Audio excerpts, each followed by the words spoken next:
Hey, this is John Lee Dumas of EO Fire, and welcome to Master Leadership. Great leaders ask great questions, and this podcast takes you on a journey to master leadership with questions that matter to leaders who matter with your host, Lily Sanabria. Hi, this is Lily. Nonprofit trade associations are unique. A president every year means a unique learning style from year to year. The constant is the CEO, and the constant with the 23,000 member Missouri Association of Realtors is John Sebree. John's undergraduate degree in organizational behavior and business management is as relevant to him today, and maybe even more so, as it was when he was an undergraduate in Kentucky. Insisting there is no one leadership or management style that works for everyone, John has found a way to successfully engage staff and volunteers to be their best in all situations. Welcome, John Sebree. How are you? I am doing wonderful, Lily. It's so good to be with you today. Well, we're so happy to have you on our podcast. Are you ready to pour into our listeners? I am ready to pour out my heart.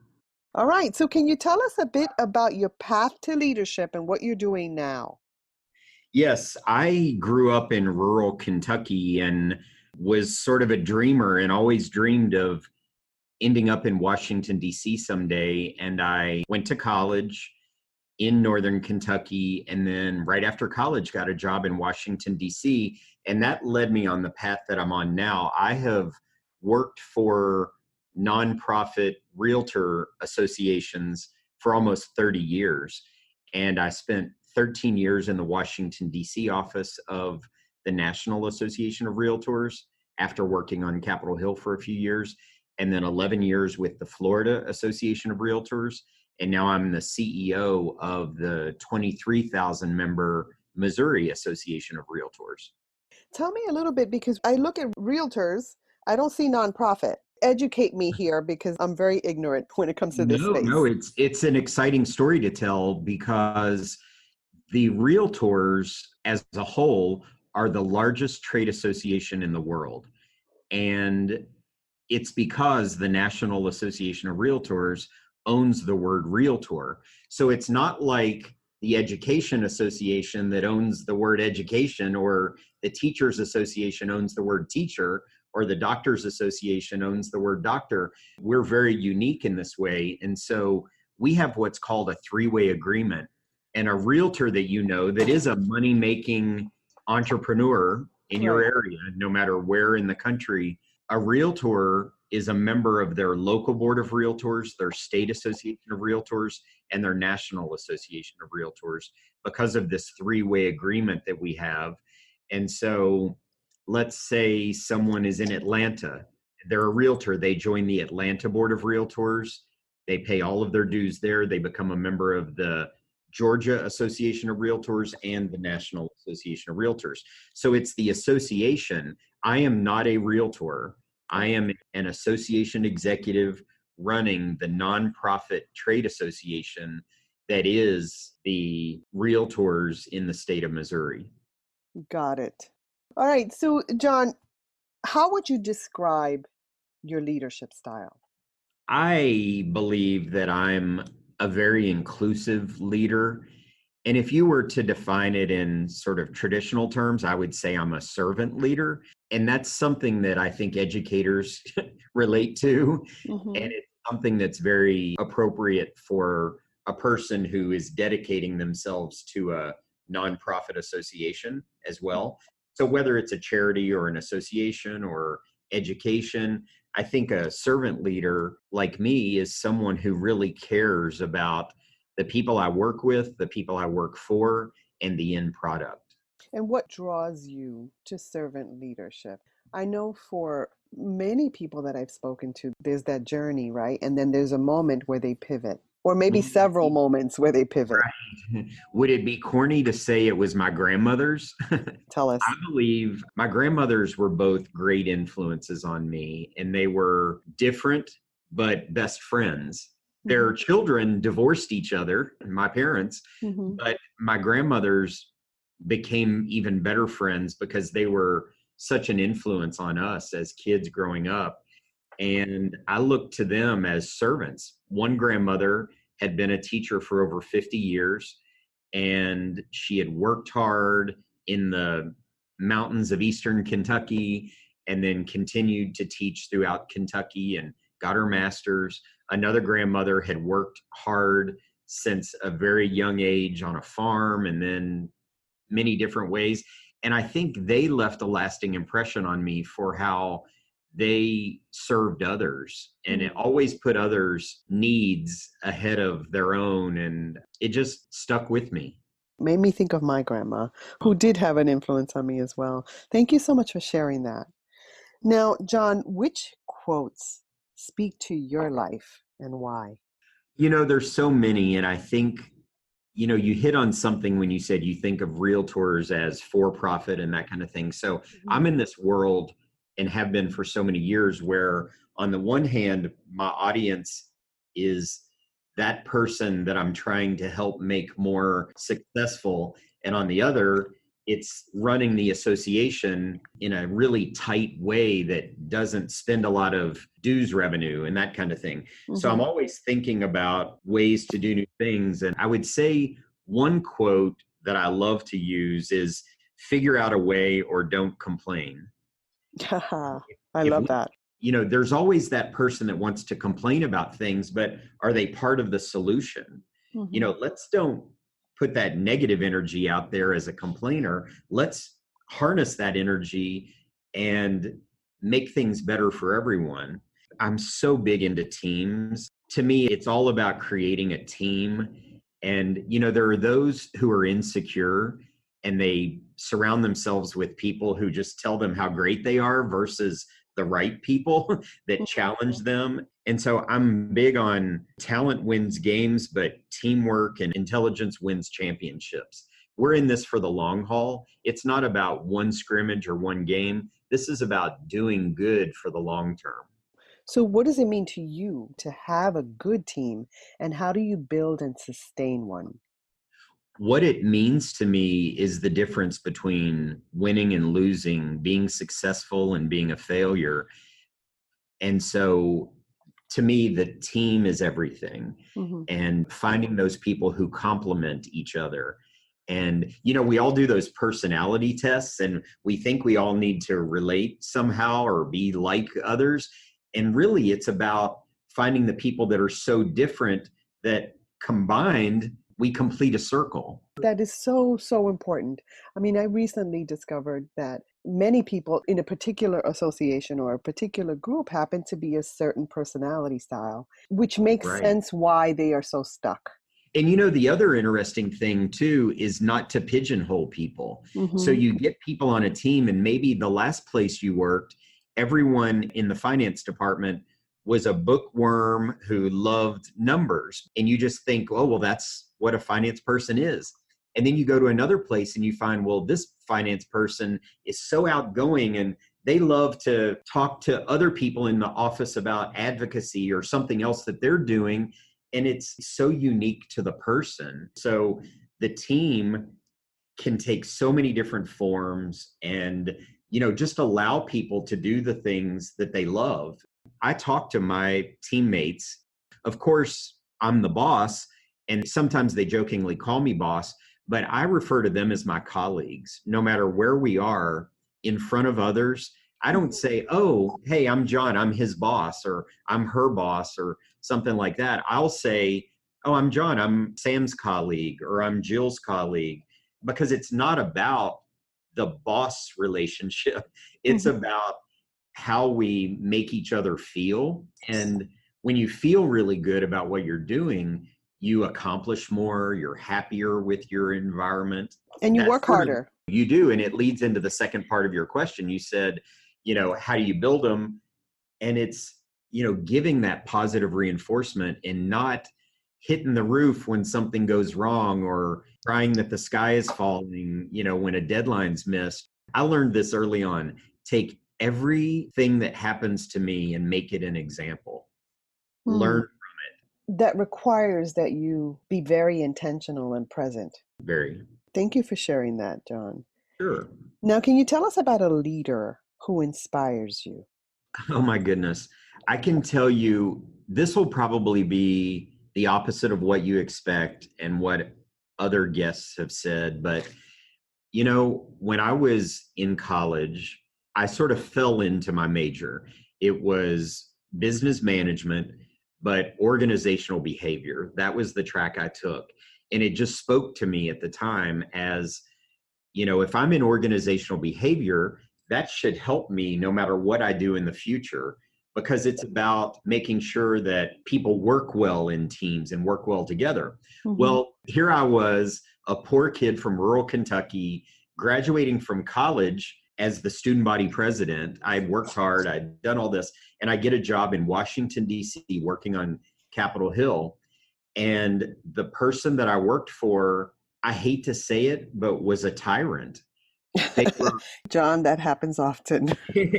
and the reason I'm telling you this is because I learned more from that person and how they acted about how I wanted to be. Here I was fresh out of college, and if I had gone to work for that wonderful superintendent or that great principal or that elected official that was just so wonderful and inclusive, it might not have hit me what I had learned in college. I might have just thought, well, this is how it is everywhere.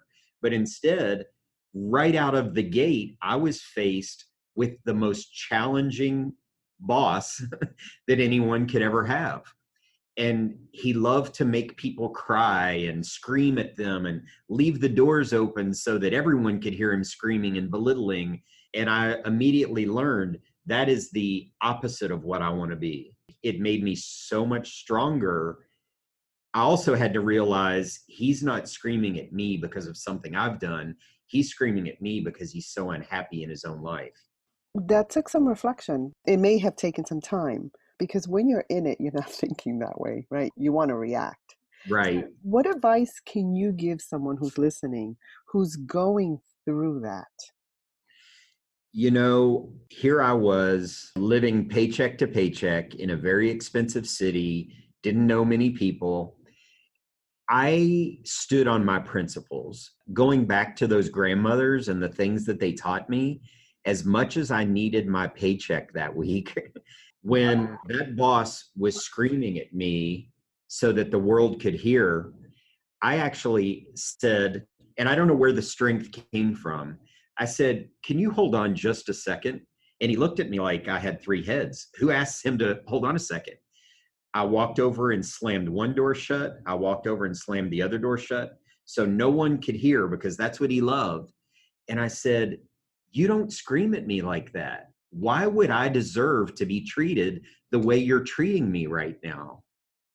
And I said, "I'm going to go to the other room and maybe you'll have new thoughts on how you should be treating me, but I probably won't come back tomorrow." And that took more strength than I knew I had, because I needed the paycheck. Yeah. I had moved, and he called my desk and apologized within minutes and said, "I needed someone to tell me that. I Wow. wasn't screaming at you. I was screaming because I was angry." And he told me what he was angry about. It was things at home, but he was taking it out on those of us at work. And everyone was such a cheerleader. They would just say, "Oh, you're right for doing that." And no one would stand up to him. And from that day on, he respected me more than anyone in the office. It takes courage, John. It took so much more than I knew was in me. Mhm. And it has helped me until today. I did the right thing. Now, did you have go-to people, an inner circle? In situations like this, I find that that's so important.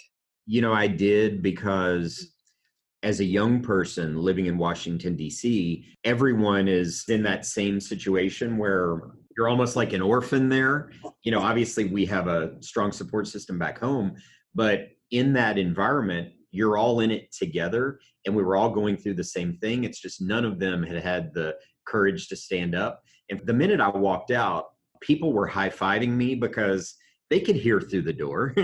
They knew what had just happened, and it inspired others to take a stand for themselves. It's a great journey, and I appreciate you sharing that with us. Now, John, What's the best advice you've ever received? Gosh, you're taking me back to these early years today, but they were so formative. I think it's important. What I didn't mention, that senior year of college when I was the student body president, but I was also trying to hold down two jobs. I was sick every day from nerves and anxiety and the feeling that I wasn't doing everything as well as I could because I was doing too many things. And I got to Washington and I thought, this has The to, least stressful place on earth. yeah, it was more stressful too. But I met a friend who is my age working the same thing. And his father was this extremely positive role model. And he said, you've got to change your thinking to change your life. If I'm going to be so worried about everything, it's going to cause me ulcers and I'm not going to be around to That's do right. good things for these people. Mhm. So I had to get this positive new attitude and change my thinking. And it's been with me every day since. So that's 30 years of positive thinking. I changed my thinking and I changed my life. And that requires practice. Yes.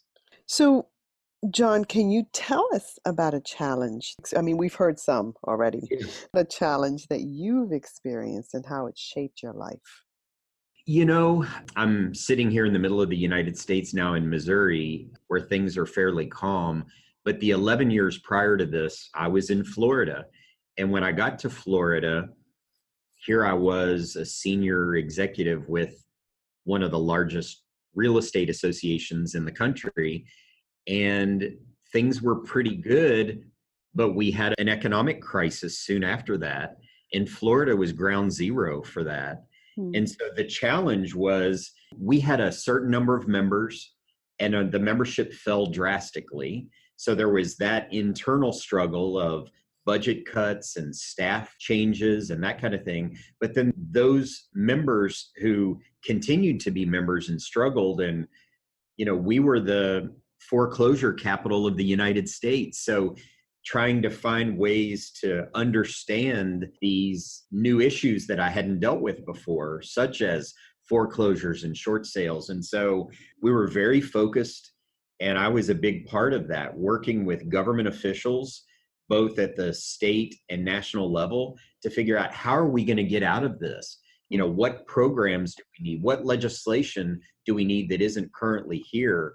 And working with major financial institutions and Fannie Mae and Freddie Mac. And so to me, that was probably one of the biggest professional challenges that I've had to deal with, that major shift in a market that impacted my membership so greatly and impacted the public so greatly. Hey, leaders, stay tuned for the rest of the interview following this brief message. If you haven't downloaded your copy of the Master Leadership Journal, go to masterleadership.org/MLJ to get instant access and begin growing your leadership with questions that have been curated by top-level leaders. I've also included some cool extras for you at masterleadership.org/MLJ. This brings me back to some things that I've experienced because I had an organization. And so when we experienced crisis, I had to focus on what the staff needed. And I imagine that that was the same for you, that you were looking for support, you were looking for knowledge about foreclosure and working with the government, all for the benefit of the members, correct? That's exactly right. And for the benefit of the consumer. It tugs at your heartstrings to know that families are losing their houses and just how tough that can be. We love to think that children are so resilient, but then you see a Nightline report on the number of children in Orlando that were living in hotels at the time, and things that really tug at your heartstrings, and it gives you purpose in your day job to try to do everything you can, not just to help the member, but the ripple effect of helping the member is huge. You're right. The members paid my salary, so I had a duty, but by helping them, the ripple effect would continue through the community and help those children and those families. Right. And I guess what I'm getting at too is that it's not just about the bottom line, although that's important, But at moments like this, when you focus on service, which is what your leadership style is. Um, Yes. In fact, I will tell you very recently, there's been major flooding in the Midwest, and there were also tornadoes on May 22nd. mhm. So immediately after that, we started thinking, what can we do to help the public? We do focus on our members a lot, and there may have been members who were flooded out of their homes or were hit by a tornado, but we are the realtor organization. We want to do something to help the families that have been impacted because they lost a roof or their entire house is flooded and they can't get to it. So I applied for a grant from our National Association of Realtors. And as of today, in 7 weeks, we have helped 210 families stay in their homes by paying their monthly mortgage or their rent payment. It was enough to just put them over the top. They were Mm. struggling, and they had the Red Cross to help them with certain things, and they had other community groups, but no one was offering to pay their monthly mortgage or their monthly rent payment. And for the last 2 months, I've been focused on that in the entire state. And to be able to help 210 families makes you feel really good. And hearing that makes me feel really good. And That's by the way, wonderful. those were voluntary contributions from realtors that funded that. This was not out of dues Right. or our budgets. This was, we need funding to help these families, and these are volunteer dollars that came from realtors, not just in Missouri, but around the country. It's a really exciting story. That is an exciting story. And it leads to another question I have. Tell us about one of your greatest successes. I would say my biggest success would be the transformation that I made because of college, from the shy kid who couldn't speak in front of a group to my parents being at graduation, looking for me in the crowd and not finding me because I was on stage, because I was the student body president. And I was the one shaking hands and receiving awards and getting a standing ovation. That's a long way from the humble small town. Right. And it wasn't like I was talking about that. When I was home at Christmas or Thanksgiving, I wasn't saying, guess what I'm doing? So I think they were shocked to see when they got there just what a transformation I had made. And again, I don't think about that a lot, but you've really made me delve back into my younger Right. days today. You spoke about transformation, and I believe that we should go through that several important moments in our lives. But when you think about your transformation, what was the catalyst for that? Well, I'm a dreamer, and I Mhm. remember my dreaming has transformed over time as well. So when I was young in my hometown, I was dreaming about moving on from this really small town and doing big things. And so this is strange. I've never talked to anyone about this, but I think as that shy kid, and then Mhm. as the shy freshman, sophomore in college, I was running things through my head. Like, what if I was asked to speak in front of a group? What would I say? And I practiced the speech. And then I thought, what if I was invited to the White House someday? What would I say to someone? And I sort of practiced that internally. And I think practicing that to myself helped when the opportunity came and a microphone was put in front of me, something came out, Ah, and it didn't sound rehearsed, but it was something that I had basically rehearsed with myself in my head. It was like daydreaming. that sounds amazing because imagination is one of our strongest gifts, and we don't use it enough. And when we do use it in a situation like you just spoke about, it can create a reality. Isn't that amazing? Yes, I think it It, is amazing. I will be dreaming and I'll put myself to sleep dreaming. So really it's daydreaming instead of night dreaming that's Mhm. unconscious. But then it does come to fruition. It's amazing how that works. Yes, it is. All right, so John, many leaders describe themselves as lifelong learners. What does that mean to you, and what are you learning now? Well, I have learned from every situation I've been in. I never turn and run, I dive right into it. It can be a challenge at the time. you're thinking, oh my gosh, I can't believe I have to go through this or whatever. But accepting everything that happens as a learning experience just makes you so much stronger. And so for years, I was a lobbyist. I lobbied at the national level for many years and then the state level for many years. So I was so focused on that. But when I took this job as the CEO, the lobbyists work for me and they're part of the team, but I am learning every other aspect of association management. And I love that. I always thought of myself as a generalist on a number of issues from an advocacy perspective, but now I see myself more as a generalist on all of the issues that make up running a large organization. And I learn every day from my colleagues because the people that are in all these jobs are so much smarter than me on their aspect of this team. And I learn from them. Me and my dreaming, I'll say to them, well, what if we did think about it this way in a little different way? And they'll take their knowledge and run with it in another direction. So I would say that lifelong learning, constantly accepting the challenges that come to you and learning from them and learning how to not let history repeat itself if it wasn't a good thing. And when you see someone doing something that you did earlier in your career and realize, you know what, with a little tweak, I think they'll appreciate my constructive criticism and it'll take them in a new direction. And so learning how to teach others is important and doing it in the right way because there are those who don't take criticism well, so you find new ways to do that and learn what makes people tick. Not everyone responds the same way and not everyone works the same way. One thing that I've learned, all the organizations I worked in were very out of sight, out of mind, so everyone needs to be in the office. It was more of the old IBM think, old school. And then today you realize we're in such a different environment. And one of the things that I've probably learned the most recently is how much we can accomplish if you let people be a little more flexible in their work-life balance. We just moved offices after 35 years in the same office with this organization. And we moved into a space where a high-tech company had been.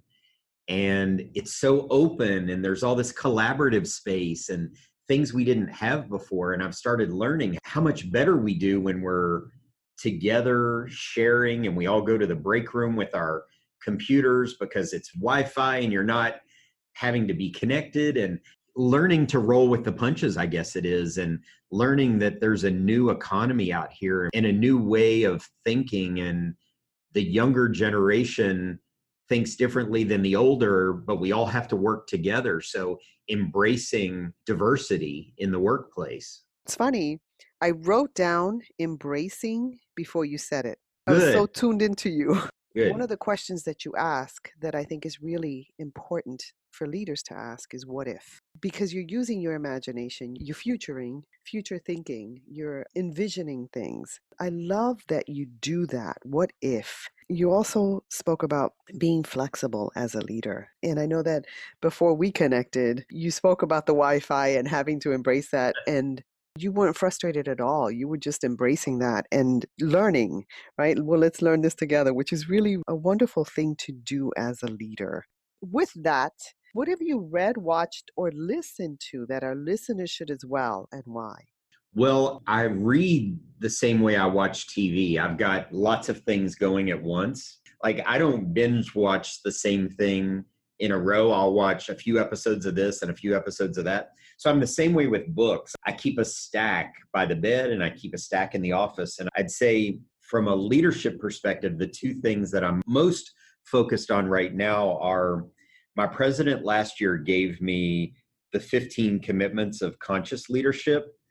And I'm loving it because, it's sort of about drawing that thick black line and only operating above it, because above that line is being conscious and being open and curious and committed to learning, where below that line, we don't want to be, because that's closed and defensive and just so focused on always being right. And it's all about me and what's right. So that book is speaking to me. I'm really enjoying that. But I was at a conference and I'm a national leader in a group, and we had a speaker. The Energy Bus was his first book, and a lot of people had seen that. But the new book by John Gordon was The Power of Positive Leadership. And that one speaks to me because I think it does remind me so much of my organizational behavior track as an undergrad all those years ago, and just being positive and transforming teams to get that end result that you want. So The Power of Positive Leadership by John Gordon and The 15 Commitments of Conscious Leadership. There are several authors, Jim Dethmer, Diana Chapman. So those I would highly recommend. That's gold for us. Thank you so much. Now, as you know, my focus is always education because I think that's where we can raise great leaders of tomorrow. John, if there were something you could change in education, what would that be?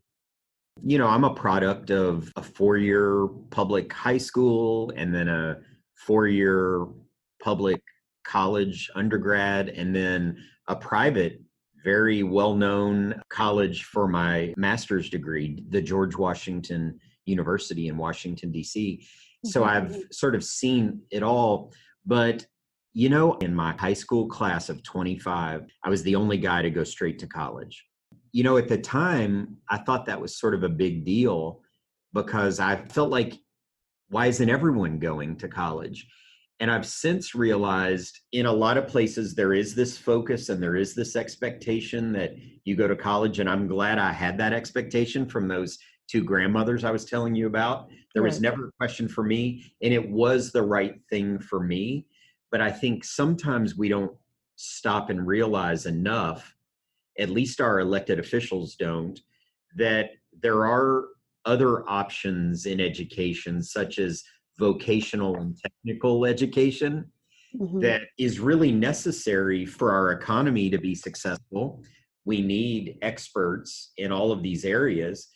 And I don't know that we're letting our younger generation know enough that this is a great place where you can make great money, and let's help you get the education that you need and the technical skills you need.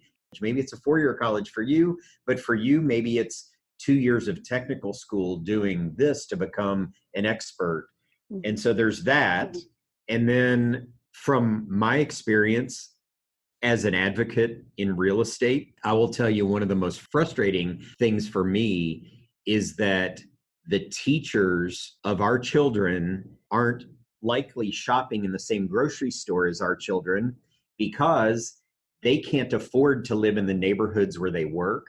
So, you know, of course, I've come at that from an attainable workforce housing angle, but the education community needs to come at this from, we need to pay our teachers what they deserve. These are the people that have such incredible influence on the younger generations, and they deserve so much more than they're getting. They should not be using their personal funds to supplement their classroom experiences. Well, John, I'm going to give you a couple of gold stars for that one. Okay. Fantastic. And that's for someone from outside the educational realm talking. And that's valuable. So I really appreciate that. Now, John, you have a lot of responsibilities. What do you do on a daily basis to set your mind? I would say if you read lots of time management books, I don't follow those. I read them and then immediately forget because a couple of things. One, I don't totally turn off on a weekend. I continue to respond. If you were sending me notes over the weekend, I would just continually, I'd pick up my phone and stay on top or fire up the laptop, because I don't want to start Monday morning behind the curve. I want to start Monday morning far ahead of everyone else, or just ahead for me. So I'm also a huge list maker. I make lists as I think of things. And this is the beauty of the phones that we have now. You can be driving down the road to the grocery store and have a brainstorm about something related to work. And if you don't write it down, you're probably going to forget it, or you'll remember it when it's too late. But without hands leaving the steering wheel and eyes leaving the road, I can voice note, I can add to my list of things to do so that it's always there for me. And then the last thing I would say is my watch tells me to breathe. And I laugh because I think, was I not breathing before? Obviously I was breathing, but my watch seems to know when I need to take deep breaths, and I do it. My watch tells me to stand, I stand, because you can always put these things off, but it's smart enough to know that I probably need to do a minute of deep breathing right now and reset. And I think that's very important because I do something similar because I can hyper focus on something that I'm working on that I forget to take those breaks. That breathing that you talked about. And it's so important to take those breaks. And so this is where we could use the technology to do that, to practice self-care. We tend to forget that. It's more life management than it is time management. Right. And, we can let that technology take over our lives, or we can use it to our benefit. Yes. And I think there's a consciousness there of doing it right. John, thank you for sharing that. Now, if you were to go back in time, what advice would you give the younger you about leadership?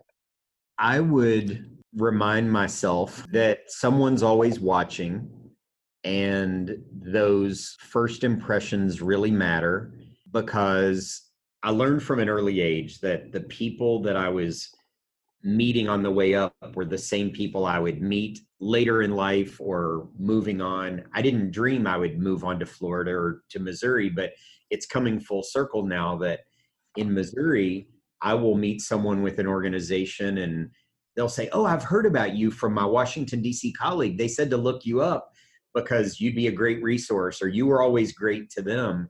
I was in New York City recently. My neck of the woods. Yes. I was there for a meeting, and I met up with a guy that had worked in the Obama administration that I knew in Tallahassee, Florida, but now he's back in his hometown of New York City. We got together, and he is a senior executive with a pretty major company that we all know. We had a 3-hour-long dinner, and he said, "You know what? I've never told you this, but I credit you with getting the job I have today." And I said, "Why would you credit me? I wasn't a reference." And he said, "It was things that you talked about when we would meet in Tallahassee, when I would talk to him and his boss at the time, and the way that I approached things." He took that as an example, and he has applied that to his next 2 positions. And he said it helped him get his current job. It blew me away that someone was paying that much attention all those years ago and that they still credited me today. And I hadn't seen this person in 8 years. I have a smile from ear to ear, John, because that's what leadership is, your influence and how you value people. John, is there anything else you'd like to share with our listeners? The only thing I would say is, following on things you've already pulled out of me, but never stop learning, never stop listening, be the example yourself that you want to see in others. And people are paying attention. They are watching you. Today, we see people walking down the street with a phone in their face and not interacting. And we need to be conscious of interacting with others and letting them see you smile and giving them a pat on the back for the good things they're doing, because it means something. It means a lot. And if you're nice to that person and a good example, the ripple effect is going to be there. They're going to be nice and a good example to someone else. Well said, John. I want to thank you so much for adding value to me and to our listeners. Well, thank you, Lily. This has been an amazing experience for me, and I hope that we stay in touch. We will. This has been so much fun, and I've learned a lot. Have an amazing day. I will. Thank you. Bye-bye. Hello, leaders. In closing, here's a quick message. Coaching is the art of influence that underpins leadership in the 21st century. It is the very thing that can get you from being stuck to being extraordinary. So go to masterleadership.org and sign up to get a free coaching session. Until next time, continue to ignite that leader in you.